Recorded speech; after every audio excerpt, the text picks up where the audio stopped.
নমস্কাৰ বন্ধুসকল, আহিছোঁ আপোনালোকৰ মাজলৈ বহু বিৰতিৰ পিছত। প্ৰায় 2 বছৰীয়া বিৰতি, জীৱনৰ নানানটা ঘাত প্ৰতিঘাত, নানা সমস্যাৰে জৰ্জৰিত এজন ব্যক্তি। এই সমস্যাখিনি সমাধান হোৱাৰ পিছত পুনৰবাৰ আপোনালোকৰ মাজলৈ উভতি আহিছোঁ মই। আজি আমি যাবলৈ ওলাইছোঁ অসমৰ চলচ্চিত্ৰগৃহত চলি থকা এখনি অসমীয়া কথাছবি ৰাঙাটাপু 1982। এই ৰাঙাটাপু 1982 কথাছবিখন কেনেকুৱা, কথাছবিখনৰ ভিতৰত আছে কি, কথাছবিখন কেনেকুৱা হৈছে, এই বিষয়ে সবিশেষ আমি আলোচনা কৰিম। গতিকে এতিয়া মই বৰ্তমান কাপোৰ পিন্ধি আছোঁ, জোতা পিন্ধি আছোঁ। ইয়াৰ পৰা মই গাড়ীখনলৈ ওলাই ৰঙীয়া ছবিগৃহলৈ যাম। মই অনলাইন বুক মাই শ্ব'ত চালোঁ, টিকটৰ বিক্ৰী কিছু নিৰাশজনক যদিও ক'ব নোৱাৰি, তালৈ গৈ চাওঁ। আমি আহক সকলোৱে ৰাঙাটাপু উপভোগ কৰোঁ। আহক আমি সকলোৱে ৰঙাটাপু চাওঁ। বেছি সময় নালাগে, ইয়াৰ পৰা মোৰ মোটামুটি 15-20 মিনিটমান সময় লাগিব। এই 15-20 মিনিটত মই যাম, গৈ আমি কথাছবিখন চাম। এনে শুনিবলৈ পাইছোঁ খুব যথেষ্ট ভাল চিনেমা, আমাৰ অসমৰ জীয়া ইতিহাস চিনেমাখনত আছে। আহকচোন কি ইতিহাস সন্নিৱিষ্ট হৈ আছে আমি সকলোৱে উপভোগ কৰিম আৰু কথাৰ মাজেৰে আপোনালোকৰ লগত আমি আলোচনা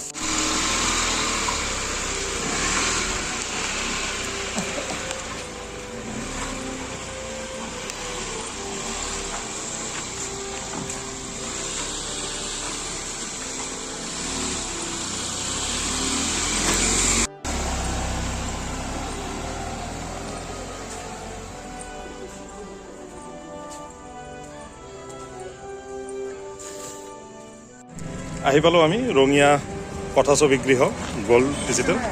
এতিয়া যাওঁ, টিকটটো কাটি লৈ আহোঁ। কাৰণ কি অনলাইনত টিকটটো কাটিলে অকণমান পইচা বেছি যায়, আৰু যিহেতু টিকট এভেইলেবল দেখাই আছিলে, সেইবাবে মই অফলাইন কাটিম বুলি আহিলোঁ।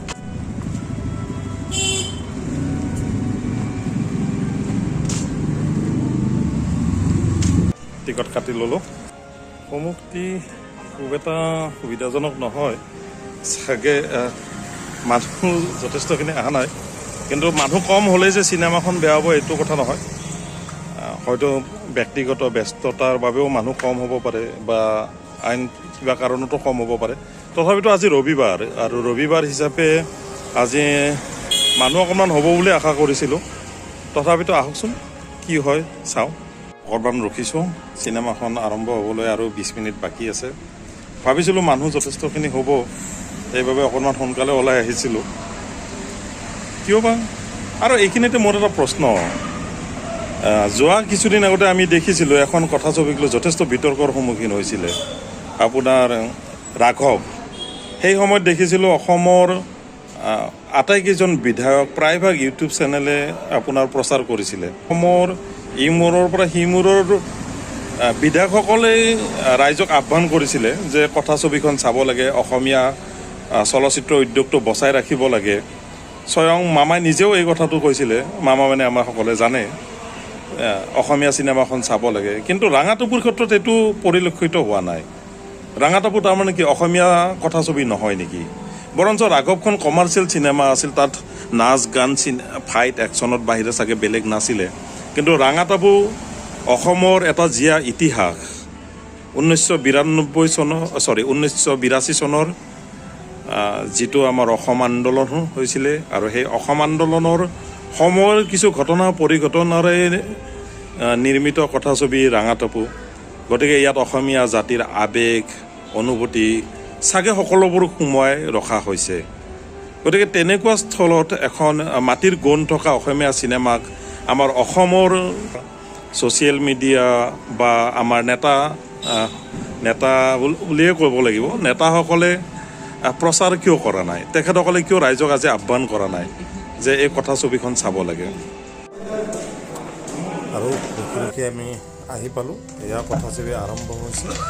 কথাছবিখন শেষ হোৱাৰ পিছত আমি আমাৰ মন্তব্যবোৰ আপোনালোকক হয়। ফাইনেলি ৰঙাটাপু 1982 চোৱা হ'ল। চাই মনৰ ভিতৰত কেইটামান জীয়া প্ৰশ্নই মোক অকণমান ব্যতিব্যস্ত কৰি তুলিছিলে, যাৰ বাবে মই কথাছবি গৃহৰ পৰা ভিডিঅ'টি কমপ্লিট নকৰি মই ঘৰলৈ আহিলোঁ। আহি চাহ একাপ খালোঁ। খাই এতিয়া মই ৰিভিউটো, মোৰ মনৰ ভাৱটো আপোনালোকৰ লগত আলোচনা কৰিম বুলি কেমেৰাটি খুলি লৈছোঁ।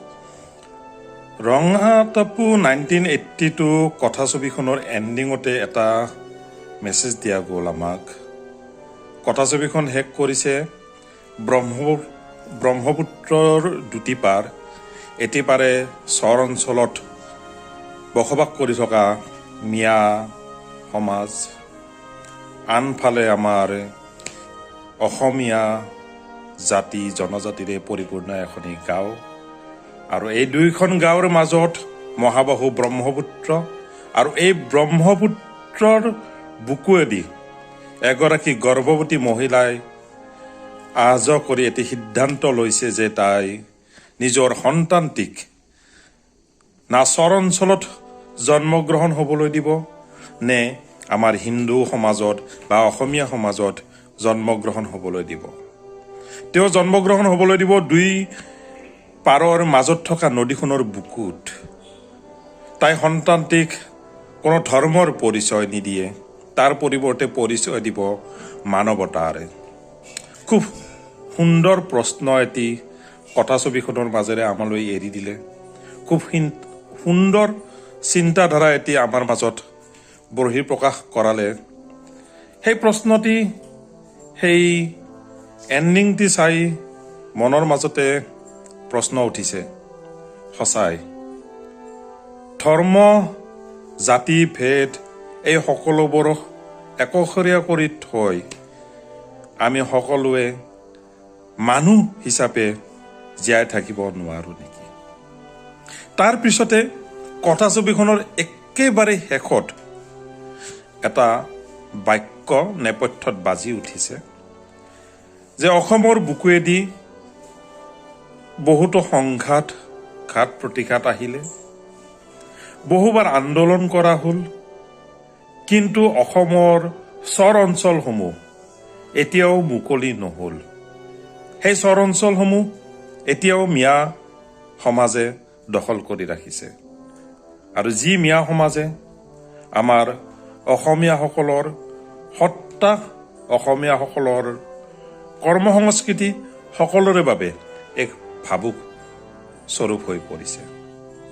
প্ৰশ্নটি অকণমান গাত লাগি গ'ল। সেই চৰ অঞ্চলসমূহ বা অসমৰ পৰা মিয়া সমাজসমূহ বা অসমীয়া জাতিৰ অস্তিত্ব ৰক্ষাৰ কাৰণে আন্দোলনৰ গুৰি ধৰোঁতা নেতাসমূহ আজিও আপোনালোকৰ মাজত, আমাৰ মাজত আছে। প্ৰশ্নটি কথাছবিখনৰ মাজেৰে ক'ৰবাত নহয় ক'ৰবাত চাগে তেওঁলোককে উনুকাই দিলে নেকি?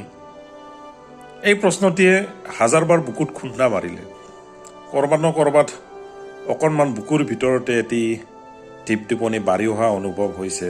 সঁচাই নেকি আমি অসমীয়া সমাজ অস্তিত্বৰ সংকটত ভুগিম নেকি? যিটো 1982ত ৰাঙাটাপুত হৈছিলে।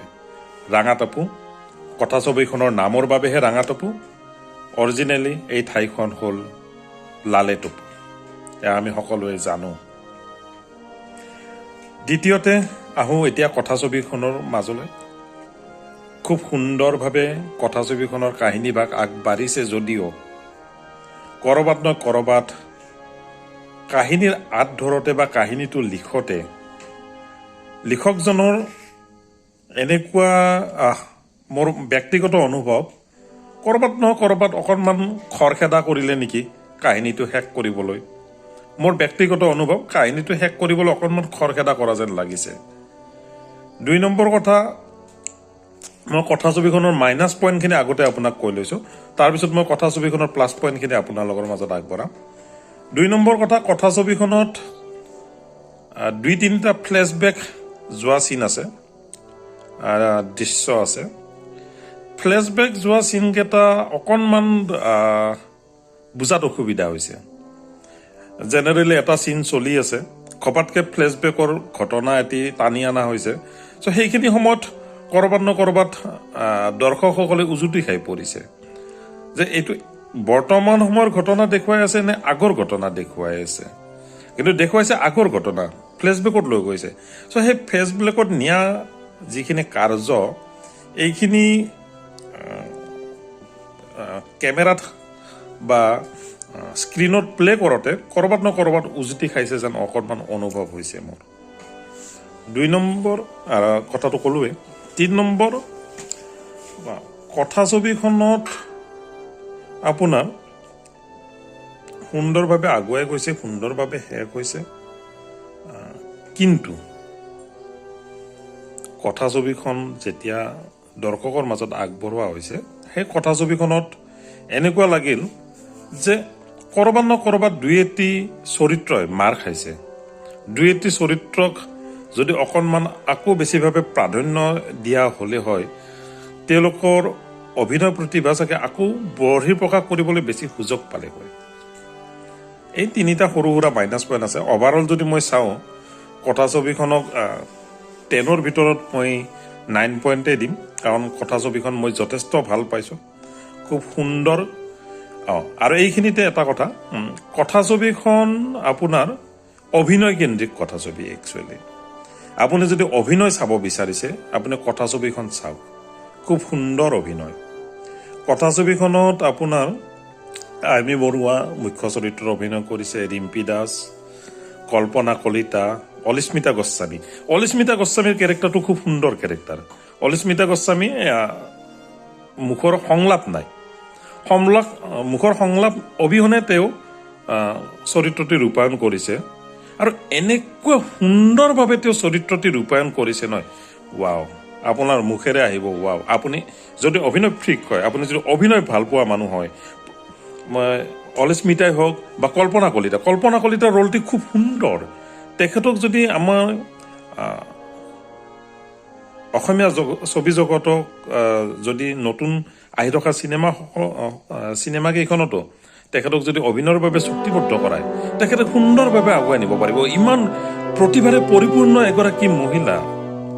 আইমী আপোনালোকে ক'বই নালাগে, খুব সুন্দৰ অভিনয়। ৰিম্পী দাস আপোনালোক সকলোৱে জানে, আইমী ৰিম্পী দাসৰ অভিনয় আমি বহুতবাৰ দেখিছোঁ। কল্পনা আৰু অলিস্মিতাৰ অভিনয় আমি মাজে মাজে দেখি আছোঁ। বাট এই কথাছবিখনত, ৰাঙাটপু 1982ৰ কথাছবিখনত অলিস্মিতা আৰু কল্পনাৰ অভিনয়টিয়ে মোৰ অন্তৰ চুই গৈছে। দ্বিতীয়, অভিনয়ৰ বাহিৰেও কথাছবিখন নিভাঁজ অসমীয়াৰ মাটিৰ গুণ থকা কথাছবি। আপুনি 1982 চিনেমাখনত এটা ঘটনা তেওঁলোকে দেখুৱাইছে, বাট তাতে সেই সময়খিনিত কেনেকুৱা ধৰণৰ সাজ সজ্জা আমাৰ পুৰুষ বা মহিলাসকলে পিন্ধিছিলে তাকো তাত দেখুৱাইছে। হেচক লাইট, আজিকালি ল'ৰাবিলাকে চাগে হেচক লাইট দেখা নাই, কিন্তু সেই সময়খিনিত এতিয়াৰ লেখীয়া গেছ লেম্প নাছিলে, হেচক লাইট ব্যৱহাৰ কৰা হৈছিল। চ' সেই হেচক লাইটো তেওঁলোকে তাত দিছে। ঠিক তেনেকৈ ৰাতিপুৱাৰ সময়খিনি তাত আৱহ সংগীতৰ বিনিময়ত তেওঁলোকে ৰিপ্লেচ কৰিছে চৰাই চিৰিকটিৰ মাতেৰে। বহুকেইটা দৃশ্য এনেকুৱা লাগি আছে যেন আপুনি অভিনয় চাই থকা নাই, এখন কথাছবি চাই থকা নাই, যেন আপুনি বাস্তৱৰ সেই সময়খিনিক আপুনি ৰিয়েলাইজ কৰি আছে। আপুনি ৰাতিপুৱা উঠি গৈছে মৰ্ণিং ৱাকলৈকে, এটা চাৰিওপিনৰ পৰা চাৰাউণ্ডিং যেনেকৈ চৰাই চিৰিকটিৰ মাতেৰে পৰিপূৰ্ণ এটা পৰিৱেশ আমি দেখিবলৈ পাওঁ সচৰাচৰ গ্ৰাম্যাঞ্চলত। তেনেকুৱা পৰিৱেশ এটি সেই কথাছবিখন চালেও ছবিগৃহৰ ভিতৰত পোৱা পৰিলক্ষিত হৈছে। চ' এই সকলোবোৰ ফালৰ পৰা অভিনয়, আৱহ সংগীত, চাউণ্ড ডিজাইন আৰু চাউণ্ড কোৱালিটি, সকলো পিনৰ পৰা কথাছবিখন এখন সৰ্বাংগ সুন্দৰ অসমীয়া কথাছবি। কিন্তু দুখৰ কথা, এই কথাছবিখন চাবলৈ আমাৰ অসমীয়া সমাজ ওলাই অহা নাই। আজি মই নিয়াৰ এবাউট 40জন বা 42জন দৰ্শকৰ সৈতে এই কথাছবিখন উপভোগ কৰিছোঁ। মই হল কৰ্তৃপক্ষৰ লগত যোগাযোগ কৰিছিলোঁ। তেখেতসকলে কৈছে শুক্ৰবাৰ, শনিবাৰ আৰু আজি ৰবিবাৰ, এই 3 দিনত সৰ্বমুঠ 500জন দৰ্শকেহে এই কথাছবিখন উপভোগ কৰিছে। ইয়াৰ আগতে আপোনাৰ ৰঘুপতি গৈছিলে, ৰঘুপতিত মোটামুটি 90,000 দৰ্শকে উপভোগ কৰিছে। তাৰপিছত আহিছিলে ৰাঘৱখনো মোটামুটি আপোনাৰ 30,000 বুলি ক'লে 30,000 মান দৰ্শকে উপভোগ কৰিছিলে। তাৰপিছত আহিলে টাইগাৰ 3, টাইগাৰ 3 মই চোৱা নাই বাৰু এই টাইগাৰ 3খনতো তেখেতসকলে কৈছে নিয়াৰ এবাউট 60,000 দৰ্শক অলৰেডি ক্ৰছ কৰিলে এই হলটোত কিন্তু ৰাঙাটাপুত এতিয়ালৈকে 500জন দৰ্শক অকণমান ফিগাৰটো শুনি আচৰিত লগা নাই নে আপোনাৰ এখন অসমীয়া কথাছবি আমি সকলোৱে কওঁ এখন অসমীয়া ভাল কথাছবি আহিব লাগে আৰু আহিলে আমি চাব লাগে তেতিয়াহে অসমীয়া ছবি উদ্যোগটো জীয়াই থাকিব অকল ৰঘুপতি ৰাঘৱৰ সপক্ষে কথা ক'লে নহ'ব এইখনো এখন অসমীয়া কথাছবি মইতো কওঁ ৰাঘৱ বা আন তেনেধৰণৰ কথাছবিত কৰি এইখন কথাছবি আপোনালোকে উপভোগ কৰক মই নকওঁ যে ৰঘুপতি বা ৰাঘৱ বেয়া চিনেমা ৰঘুপতি ৰাঘৱ সম্পূৰ্ণ কমাৰ্চিয়েল মছলা থকা চিনেমা আৰু ৰাঙাটাপু 1982 এখন জিয়া ছবিৰ কথাছবি হয় ইয়াত বহুত সাহসিকতাৰ প্ৰয়োজন থাকে এনেকুৱা সত্য ঘটনা এটি দৰ্শকৰ মাজলৈ উলিয়াই আনিবলৈ অৱশ্যে আৰু এটা কথা মই এতিয়া কৈ দিওঁ কথাছবিখনত কিছুমান চিন সংযোজন কৰা হৈছে দৃশ্য সংযোজন কৰা হৈছে যি দৃশ্য উপস্থাপন কৰোঁতে হয়তো হাজাৰবাৰ ভাবিব লগা হৈছে কিয়নো তেনেকুৱা ধৰণৰ দৃশ্য আমাৰ অসমীয়া কথাছবিত সাধাৰণতে দেখা পোৱা নাযায় কিন্তু ৰাঙাটাপুত তেনেকুৱা দৃশ্য সংযোজন কৰা হৈছে আৰু এয়া একমাত্ৰ কাহিনীৰ তাগিদাতে সংযোজন কৰা হৈছে গতিকে আহক খুব সুন্দৰ চিনেমা আপুনি নিৰাশ নহয় 150, 200 বা 250 টকা যদি আপুনি খৰচ কৰি আপুনি যদি হলৰ ভিতৰত সোমায় মই আপোনাক গ্যাৰাণ্টি দিব পাৰোঁ আপুনি নিৰাশ হয় চিনেমা হলৰ পৰা ওলাই যাব নালাগে শেষত আপোনালোক সকলোৱে এই কথাছবিখন চাব বুলি আশা ৰাখি মই আজিৰ এই ভিডিঅ'টি ইমানতে সমাপ্ত কৰিলোঁ আকৌ আহিম পুনৰবাৰ লগ পাম